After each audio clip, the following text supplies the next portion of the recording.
안녕하세요. 안과의사 염동주입니다. 오늘은 여러분들이 평소에 너무 좀 별거라서 못 물어봤던 안과의 기본적인 상식들, 물어보기 좀 창피했던 것들, 이런 것들을 제가 몇 가지 모아가지고 시원하게 답변 드리는 영상을 준비를 해보았습니다.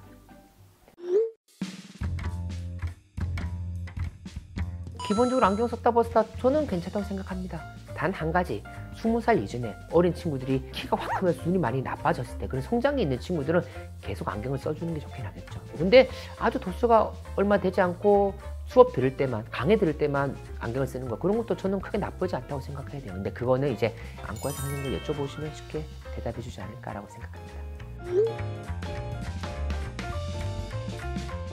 그럴 일은 없을 것 같아요, 해부학적으로. 왜냐면 눈꺼풀과 안구 사이에는 안화경막이라고 해서 뒤로 넘어가지 않기 위해서 막아주는 막 같은 게 있습니다. 소프트 렌즈는 우리가 음주를 많이 하고 막 눈 비비도 하면 이 렌즈가 반으로 좁힙니다.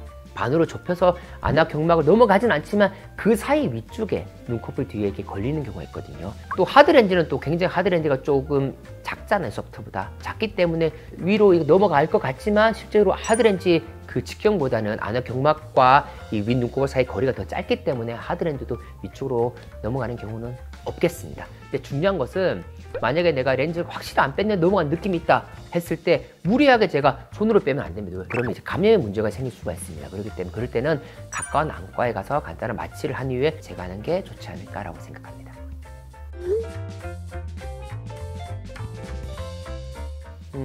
그건 아닌 것 같아요. 우리가 드림 렌즈 자체가 내가 가진 근시호의 난시 도수만큼 일시적으로 각막을 조금 눌러서 평평하게 만듦으로써 근시호의 난시를 교정하는 원리로 되는데, 드림 렌즈를 우리가 한 6시간에서 8시간 충분히 착용하고 난 이후에 효과가 가는 게 거의 24시간에서 48시간 이후면 다시 각막의 원래대로 돌아옵니다. 그렇기 때문에 렌즈 자체가 각막의 기본적인 두께에 영향을 미치지는 않을 것으로 생각이 됩니다. 다만 렌즈를 꼈을 때 알러지 염증이 생기다든지 감염이 생기고 여러 가지 문제가 생기면 우리가 신생혈관이 생기게 되면 조금 이게 각막이 얇아지는 경향이 있기 때문에 관리만 잘 된다면 기본적인 각막의 실질층에 영향을 미치지 않기 때문에 아마 더 얇아지거나 그럴 일은 없지 않을까라고 생각합니다. O일 수도 있고 X일 수도 있을 것 같아요. 첫 번째는 이제 흔히들 말해서 인공 눈물약을 너무 자주 넣으면 내성이 생긴다라고 하는데 그런 개념에서의 정답은 아닙니다. 눈물약을 써서 눈물을 보충해 주는 것은 눈을 보호하는 데서 굉장히 중요한 부분입니다. 그런데 왜 이 X에 대해서 여지를 남겨줬냐면은 바로 이 방부제가 들어간 인공 눈물약 때문인데요. 일회용이 아닌 흔히 사용하는 다회용 병에 든 거죠. 이런 형태의 인공 눈물약은 거의 대부분 다 방부제가 들어가 있습니다. 방부제가 들어있는 안약을 하루에 한 3-4번 정도 아주 짧은 시간에만 한해서 쓴다면 큰 문제는 없긴 하겠지만 굉장히 장기간 오랫동안 사용할 경우에는 이 방부제 성분 자체가 눈을 조금 더 건조하게 만들 수도 있기 때문에 눈물약을 오래 사용하는 경우에는 다회용이 아닌 일회용 인공 눈물약을 쓰는 것을 권장해 드립니다. 근데 여기서 중요한 거는 돈이잖아요, 돈. 약국에서 그냥 살 때는 굉장히 고가입니다. 그래서 안과에서 안구 건조증을 진단받고 처방전을 가지고 약을 살 경우에는 우리가 전체 눈물약의 30% 비용으로만 살 수 있기 때문에 훨씬 더 경제적으로 인공 눈물약을 구입할 수 있지 않을까라고 생각합니다. 그거는 맞는 말입니다. 왜냐하면은 일반적으로 안구가 건조해지면 각막에 상처가 생기게 되고 각막에 상처가 생기게 되면 또 더 건조해집니다. 우리가 눈을 보호하는 눈물이 한 0.5 디옵트의 구출력을 가지게 됩니다. 그래서 눈물이 눈을 잘 보호했을 때 기준으로 해서 잘 볼 수 있는 건데, 이 눈물막이 약해졌을 때, 즉 0.5 디옵트의 구출력을 가지지 못하게 된다면 아무래도 선명하게 상을 볼 수가 없게 되기 때문에 건조함은 굉장히 시력의 질에 많은 영향을 미치게 됩니다. 그래서 눈물약이라든지 아니면 건조증 치료를 잘 받게 되면 확실히 더 선명한 시력의 질을 확보할 수 있지 않을까라고 생각합니다. 눈물약이 없다라고 하면 하품을 하는 걸 제가 추천합니다. 현대인들은 사는 게 피곤하잖아요. 그래서 입을 벌리고 한 10초만 있어 봅시다. 자, 다 같이 이렇게 10초 있으면 눈물이 송글송글 맺힙니다. 그러고 난 다음에 눈을 깜빡깜빡 그리면 굉장히 눈이 잘 보호해진다는 느낌을 받게 됩니다. 그래서 저는 이 방법을 튼튼히 쓰는 것 같아요. 지금 좀 촉촉해졌죠? 저 약간 배우 느낌 아닌가요, 지금? 안과 수술과 날씨는 크게 상관관계가 있지는 않습니다. 왜냐하면은 옛날에는 만약 에어컨이 없을 때는 땀이 들어가고 했을 때 감염이 문제가 되는 경우가 있습니다. 그럴 경우에는 겨울에 받는 게 확실히 좋긴 하겠지만 이제 다 에어컨이 보편화가 되어 있고 그리고 위생적으로도 굉장히 깔끔해졌기 때문에 회복 속도에 차이가 있거나 그러진 않습니다. 다만 현실적으로 눈 수술은 회복 기간이 필요한데 아무래도 겨울 방학, 옛날에는 이제 농번기, 농한기, 이 농한기일 때 겨울철일 때 이제 많은 분들이 백년수술 받으셨거든요. 수술하고 중요한 거는 이제 염증에 대한 관리, 감염에 대한 관리인데 그 관리들이 여름에도 충분히 에어컨과 위생적으로 잘 관리가 될 수 있다면 여름에도 특별한 문제는 없지 않을까라고 생각합니다. 아닌 것 같아요. 왜냐면 우리가 시력뿐만 아니라 시력의 질도 있거든요. 우리가 시력이란 것은 시력판에서 숫자를 볼 수 있는 능력의 시력이지만 실제적으로 그 숫자를 선명하게 볼 수 있는 건 시력의 질과 관련된 개념인데 기본적으로 성장기 어린이들이 안구가 성장하면서 근시 진행이 될 때 어떤 운동을 통해서 눈이 더 좋아진다 그런 건 없습니다. 다만 유일하게 안구 운동에 좀 도움이 되는 게 40대 초반 중반에 이제 눈이 좋았던 사람이 노안이 진행이 됐을 때 근력이 약했을 경우에는 노안이 빨리 진행되는 경우가 있는데 그럴 때는 초점 전환 운동이라든지 이런 걸 통해서 근육을 튼튼하게 만들어서 이제 수종체의 탄력성을 좀 좋게 하면 일시적으로 좀 노안이 좀 늦게 올 수 있는 이득이 있긴 하지만 그것도 그게 해당되는 사람이 있고 해당되지 않는 사람이 있습니다. 그렇기 때문에 과도한 시력의 운동은 큰 의미는 없다라고 생각합니다.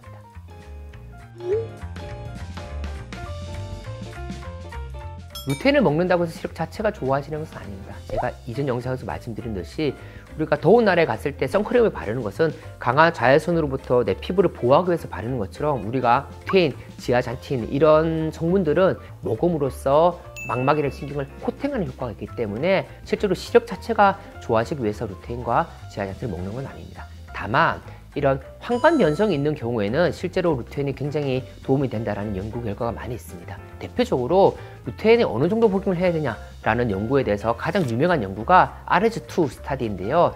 이 연구에서 권장되어지는 하루 복용량은 비타민 C는 500mg, 그리고 비타민 E는 400 인터내셔널 유닛, 그리고 철은 2mg, 그리고 루테인은 10mg, 그리고 지아잔틴은 2mg, 그리고 아연은 80mg입니다. 하지만 이 연구에서 가장 중요한 결과는 어느 정도 진행이 된 황반 변성에서 적절한 농도의 RS2 스타디에 의해서 영양분을 공급했을 때 더 눈이 나빠지는 걸 예방할 수는 있지만 정상인에게서 또는 아주 초기의 황반 변성에서는 오히려 예방 효과가 없다는 굉장히 좀 놀랄만한 결과였기 때문에 제가 볼 때는 원래 신경이 좀 약한 분들, 황반 변성의 가족력이 있거나 아니면 좀 망막 자체가 얇은 고도근시 있는 분들을 권장하는 정도만 복용하는 건 의미가 있긴 하겠지만 과하게 복용하는 것은 아무래도 오히려 눈에도 해로울 수 있겠다라고 생각합니다. 인간이 가진 모든 털은 자라게 됩니다. 그리고 이 모든 털에는 성장기라는 것이 있습니다.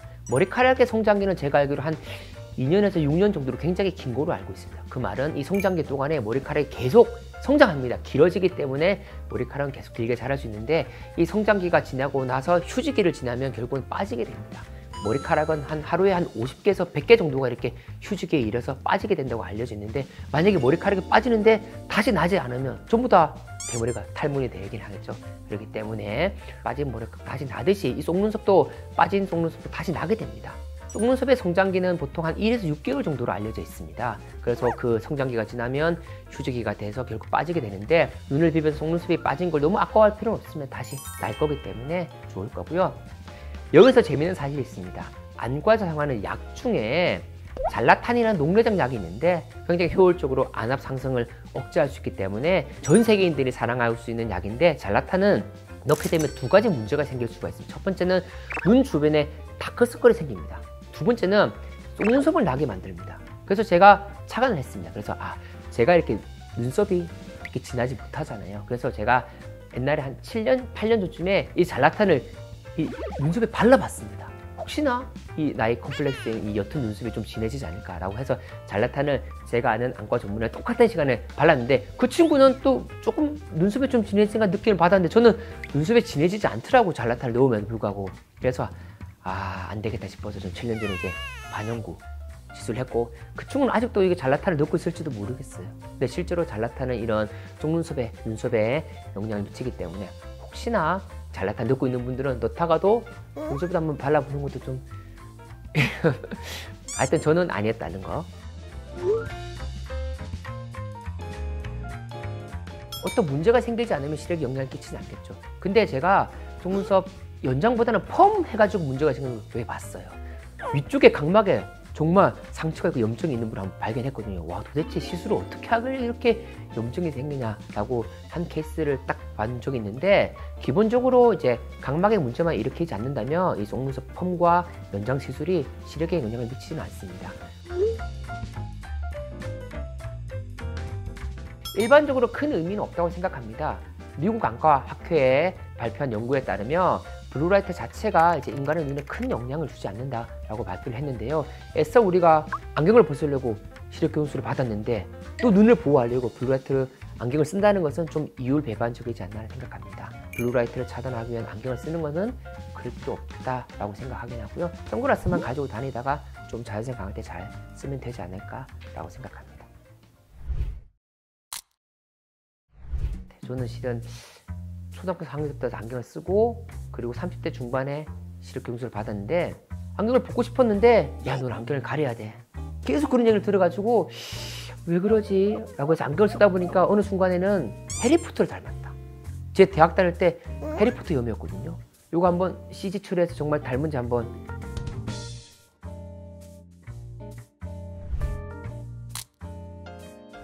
저는 정말 속눈썹 펌 하신 분들을 사랑합니다.